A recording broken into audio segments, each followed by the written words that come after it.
문재인 대통령이 신임 정책실장인 김상조 공정거래위원장을 경제수석에는 이호승 기재부 제1차관을 기용하는 깜짝 인사를 단행했습니다. 네, 집권 3년 차를 맞아 경제 라인을 동시에 교체한 의미는 무엇일까요?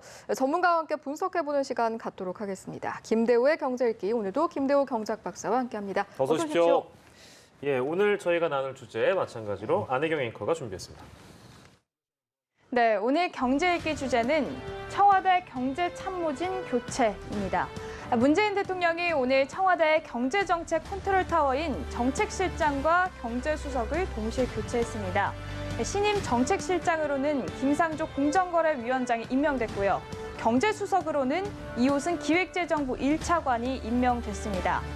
먼저 김상조 공정거래위원장은요, 신임 청와대 정책실장으로 임명이 됐는데요.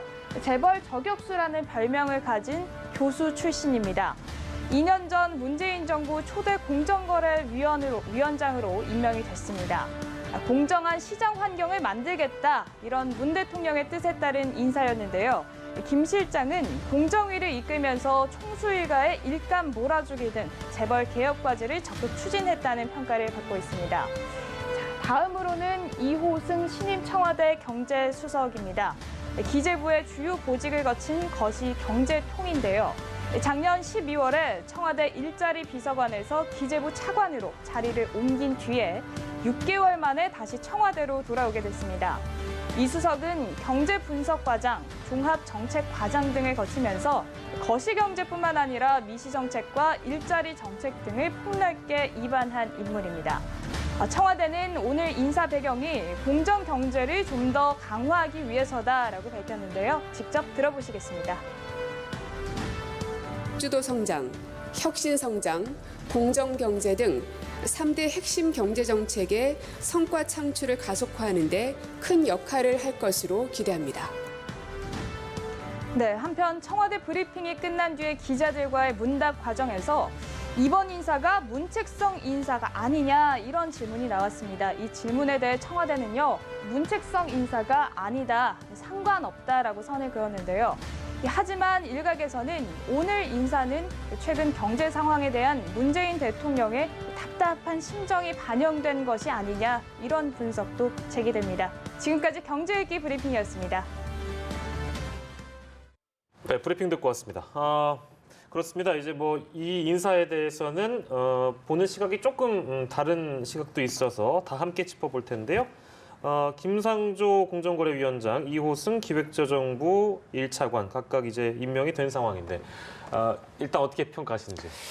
예, 제 개인적인 평가보다도 정부의 공식적인 입장부터 먼저 말씀을 올렸으면 싶어요. 예.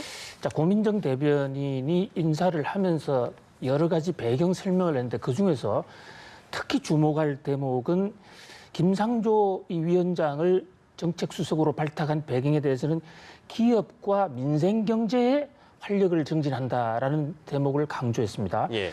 그다음에 이호승 경제수석에 대해서는 글로벌 경제 환경 변화에 대한 적극적인 효율적인 대응을 강화했어요. 네. 자, 이것은 이 최근에 청와대의 경제팀에 요구하던 어떤 가치관 등목과는 조금은 거리가 있는 것이에요. 그동안에는 소득주도 성장을 잘하느냐, 예. 그다음에 또 공정 경제를 잘하느냐, 예. 또 혁신 성장. 그런데 이것에 대해서는 두리뭉실 이것을 언급을 하긴 했습니다만은 예. 이거 외에 별도로 기업과 민생 경제의 활력을 강조했다. 예. 또 글로벌 환경 변화에 대처를 강조했다. 이것은 근본적으로 경제 정책 기조를 바꾸지는 않을 것으로 보입니다. 예. 그러니까 세 가지 틀, 경제 강령이라고 그러죠. 예. 소주성, 소득주도 성장과 혁신 성장. 예. 그리고 이제 또 하나 공정 경제 그 기본 속에서도 예. 그 속도를 좀 조절하면서 예. 기업과 민생 경제 활력을 강화시킨 것이다. 예.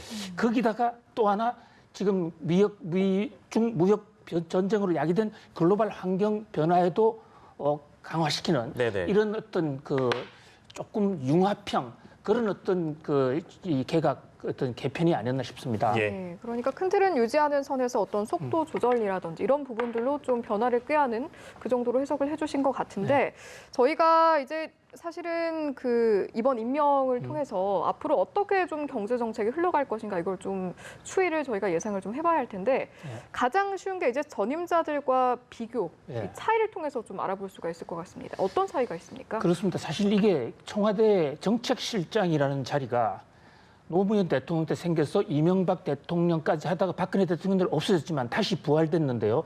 이게 그 밑에 경제수석, 일자리수석, 사회수석이 다 연결이 돼서 경제사회를 전반적으로 컨트롤하는 그야말로 정책의 꽃이거든요. 여기에 그 전임자가 바로 김수현 실장이었지 않습니까? 김수현 실장은 불과 몇 달 하지 못하고 나간다. 이래서 일각에서는 문책성 교체다라고 하지만 그렇게 보는 것은 좀 단견인 것 같아요. 왜 그러냐면 저 지금 화면에 나오는 김수현 수석은 문재인 대통령이 들어오면서부터 바로 사회수석으로 시작했습니다. 그렇습니다. 그러니까 정책실장 바로 밑에 사회수석이에요. 당시에 정책실장이 장하선 교수였지만은 장하선 교수한테 상당한 영향력을 행사하면서 같이 끌어왔다고 할 수가 있어요. 그런데 이제 이 김수현 수석은 이제 한마디로 우선 전공부터 좀 말씀드리면 이분은 서울대 공대 출신이에요. 공학도고 또 대학 다닐 때 도시 빈민운동, 사회운동을 하신 분이에요. 그러니까 정통적인 경제학과를 나오거나 정통 경제학을 공부하신 분이 아니죠. 그 경제학을 공부해야만 경제수석을 하는 것은 아니지만은 그러나 이제 세간에서는 김수현 수석을 가르쳐서 경제학자보다는 혁신가 또는 혁명가에 가깝다. 이렇게 봐왔어요. 실제로 김수현 수석이 해온 일은 탈원전 정책, 바로 김수현 수석이 한 겁니다. 그다음에 부동산 가격을 강력하게 이제 줄이는 이런 정책으로 상징되는 분이거든요. 소득주도 성장 물론이고요. 자, 그런 반면에 김상조 교수는 서울대 경제학과를 나와서 서울대학에서 석사, 박사까지 정통 경제학을 하신 분이에요. 저분의 지도 교수가 지금 야구 KBO 그 위원장으로 있는 정운찬 교수예요. 아, 그렇군요. 이 정운찬 교수가 또 이명박 대통령 때 총리도 하지 않았습니까? 자, 그 말씀을 왜 드리냐면 저도 개인적으로 굉장히 잘 아는 학자 출신 한 사람인데요.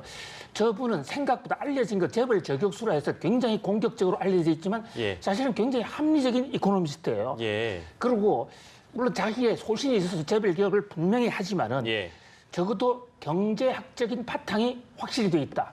그런 면에서 그렇다고 해서 뭐 김수현 수석이 나쁘다는 건 아니지만 김상조 교수는 혁명가보다는 좀 혁신적 이코노미스트에 가깝다. 이렇게 볼 수 있어요. 그다음에 또 하나 정책 노선 면에서는 이 김수현 수석은 이 사회 빈민층을 해결하기 위한 복지 정책, 소득주도 성장에 우선을 두는 분이라면 김상조 교수는 재벌 개혁, 재벌을 개혁해서 그것을 삼아서 경제 활력을 증진해야겠다는 그런 면에서 접근 방법이 좀 다를 수가 있는 것이죠. 그 차이를 그렇게 봅니다. 지금 말씀하신 배경을 보니까 혁신 성장이나 공정 경제 뭐 이런 부분들은 충분히 예상 가능한 어떤 전망일 수도 있겠습니다. 이 부분들은 지금 인사를 통해서 잘 챙길 수 있을 거란 예상을 가능한데 소득주도 성장은 어떻게 됩니까? 그 소득주도 성장이 없어지는 것도 결코 아닙니다. 최근에 김상조 교수가 아주 최근에 언론 인터뷰한 데서 자신을 공정경제 전도사 또는 재벌개혁의 전도사로만 보지 마라. 그리고 지금 현재 어차피 이 경제팀은 소득주도 성장과 혁신경제, 공정경제를 같이 한다. 그리고 이 김상조 교수가 학자 시절에 이미 문재인 대통령의 이 제이노믹스를 설계하는데 깊숙이 개입을 하신 분이에요. 물론 그렇다고 이분이 복지정책 전문가는 아니지만은 그러나 심정적으로 이 문재인 대통령의 세 가지 경제 코드 중에 하나인 소득주도 성장에 대한 방향은 거기에 대한 뜨거운 가슴은 분명히 있을 것으로 보이고요. 다만 그 대목에 대해서 속도 조절은 상당히 유연하게 할 수 있다. 그래서 경우에 따라서는 지금 정부 일각에서 나오는 소득주도 성장의 한 축인 최저임금을 경우에 따라서는 동결할 수도 있고 좀 인상 속도를 상당히 낮출 수도 있다. 그건 경기 상황에 따라서. 그러나 근본적인 방향은 결국은 소득주도 성장 논자. 또 이 케인즈류의 경제학파라고 볼 수 있습니다. 알겠습니다.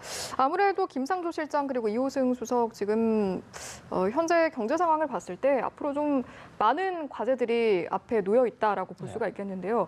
박사께서 보시기에 이제 앞으로 가장 먼저 좀 해결해야 할 과제라면 어떤 것들이 있을까요? 예, 지금 우선 그 두 가지 측면을 얘기할 수가 있어요. 첫 번째로는 지금 글로벌 경제 환경이 한치 앞을 알 수가 없을 정도로 급변하고 있습니다. 예. 이 상황에서 이제 국제적인 우리 대외 통상 외교 또 국제적 상황을 감안한 통화금융 정책의 신속한 대응 이런 게 좀 필요할 거고요. 또 하나는 지금 소득주도 성장을 하면서 그것이 뭐 옳든 틀리든 경제 패러다임을 하나 바꾸었고 그로 인해서 부작용도 있고 효과도 있던 걸로 보입니다만은 현 시점이 지금 경제 상황이 워낙 엄중하고 국제적으로 자칫 잘못하면 일탈해서 우리가 경제적으로 낙오할 수도 있는 이런 상황이기 때문에 소득주도 성장류의 이 복지 정책과 경제 성장 정책을 조화시킬 수 있는 그런 어떤 지혜가 가장 중요하다고 봐요.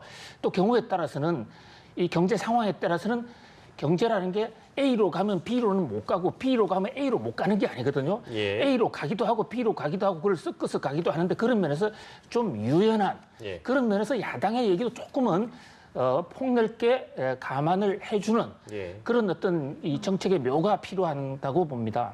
기대가 되는 인사라고 생각이 들고요. 오늘 말씀은 여기까지 듣도록 하겠습니다. 김대호의 경제 읽기, 김대호 경제학 박사 함께했습니다. 고맙습니다. 고맙습니다.